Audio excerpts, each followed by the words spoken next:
Hello again. So thank you everybody for being patient with these 5 workout plans. So workout plan 1 and 2 are already up, and here is the Busy Gal's Guide to Losing Weight and Getting Fit. You should exercise 5 days a week for 30 minutes at the least. You can either do it before work, after work, at lunch. Really try to fit in these 30 minutes. Now, I want you to be doing cardio 3 days a week, and I want you to be doing some of the strength training routines that I'm going to provide you 2 days a week. Now, the strength training might feel more like cardio while you're doing it. That's because you only have 30 minutes, so you've got to pack as much in as you can in as little bit of time that you have available. So to start, for running, intervals are better than steady state. So if you only have 30 minutes to run or do the elliptical, try doing an interval or a hill program. If you're running outside, a good easy way to do intervals would be to, run fast for one song and then the next song kind of recover. If you can't run fast for that long, lower it to either a minute or 30 seconds and recover for either the same amount of time that you went fast or double it. It's a good general rule of thumb. Also, always make sure that you do warm up. And for the strength training, I have included that workout here today for you. So without further ado, here it is. So to start, we're going to do 1 minute of jumping jacks. Now this is meant to get your heart rate up so that you burn more fat during this 30-minute workout. Next, we're going to go into push-ups. If you can't do regular push-ups, you can go down to your knees, and we're going to do push-ups for 60 seconds. I use my Gym Boss interval timer to keep track. You can also download an application on your iPod or iPhone, or you can have someone hold a stopwatch. Then we're going to go into split jumping lunges. Now these are pretty difficult. You want to make sure that your knee does not go over your toe and that you're really pushing through the front heel. And you're just going to go back and forth for, you guessed it, 60 seconds. So then go and grab your mat, and we're going to go down and we're going to work our abs. To start, we're going to do bicycle crunches. Now, one tip to really get the obliques is to look at the opposite elbow. So you can see here, I'm looking at my elbow that's farther away. And you're going to do this for, again, 60 seconds. We're trying to get our heart rate up. So once you complete this exercise for 60 seconds, we're going to move on to another cardio segment. And for this time, we're going to do mountain climbers. Mountain climbers are an awesome exercise that you can do indoors to get some cardio in. Now we're going to move on to the second set of push-ups, followed by 60 seconds of jumping split lunges and another set of bicycle crunches for 60 seconds. After you've completed the second set of each exercise, we're going to do another cardio segment. This time we're going to be doing burpees. So try to get in as many as you can. Now we're moving on to the second set, and we're going to start out with tricep dips. If you don't have a bench like this, you can do this on a coffee table that's against a wall. You can do it with a chair, but the less bent your knees are, the harder it is. And try to keep your butt close to that ledge and really just push up through your wrists. Next, we're going to do sumo squat leg lifts. So you're going to squat down into a sumo squat so your toes are pointing out, and then alternate between which leg you bring up with your leg pointed towards the sky.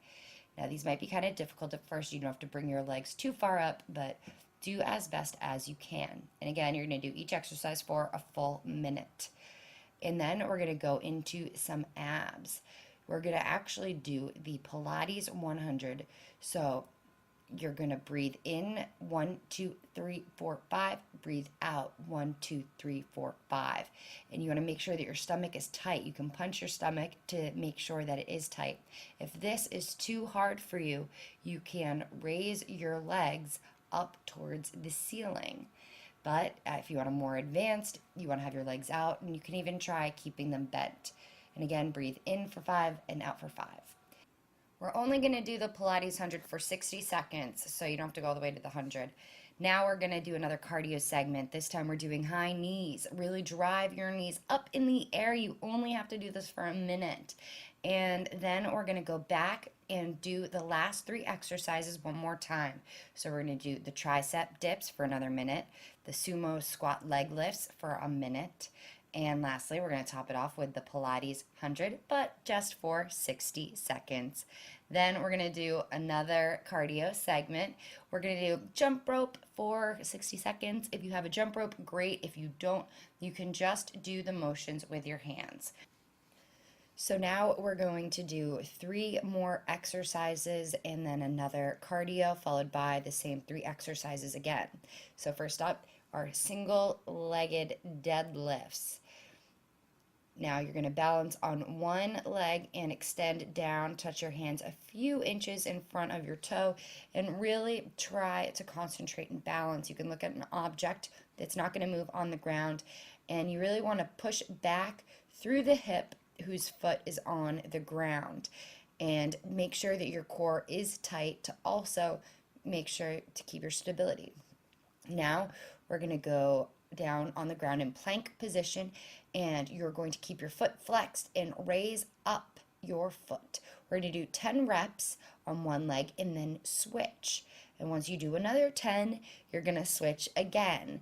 Now, you can do it this way until you get to 60 seconds, or you could do 30 seconds on one leg and then switch. It might be a little bit more difficult.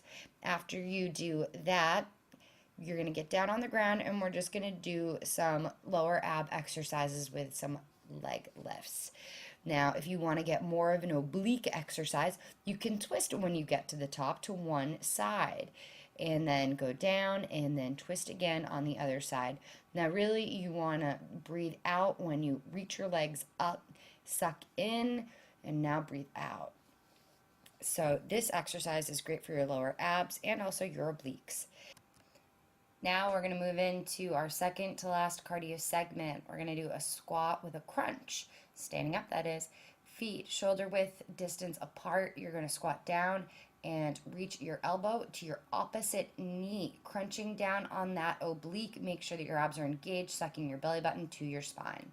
Now we're going to go back and we're going to repeat those 3 exercises, starting with the single leg deadlift, then the leg raises, and followed by the hip lifts. After you've done a second set of those, we're going to go back and do another cardio segment. This time we're going to do some burpees again because we love burpees. If you want to do another one, go for it. I kind of ran out of ideas. Now, if you get bored with this routine, some other awesome workouts that you can try are the 15-minute boot camp workout over on the Diet Health channel, as well as the secret workout of a celebrity also featured on the Diet Health channel. Other options, if you don't want to be looking at a computer, are on demand on your TV. I'm a huge fan of Jackie Warner's and Jillian Michaels' workouts for the on-demand channel with Exercise TV. They're extremely difficult. One thing that I will note with Jillian's, if you only have one set of weights and they're kind of heavy, you're going to have a difficult time doing the entire workout. I've tried it with just 8-pound weights, and I can't do some of the exercises at the end, and I'm pretty in shape, you guys know. Jackie Warner's I like a little bit better. Her new one's pretty good. I forget what it's called, but I wrote about it on my blog if you read sarahfit.com, which you all should be. But anyway, hopefully you guys enjoyed this video. If you have any questions, go to sarahfit.com and click on Ask. You can ask me questions and I'll respond on my blog. And that's about it. So thanks, guys.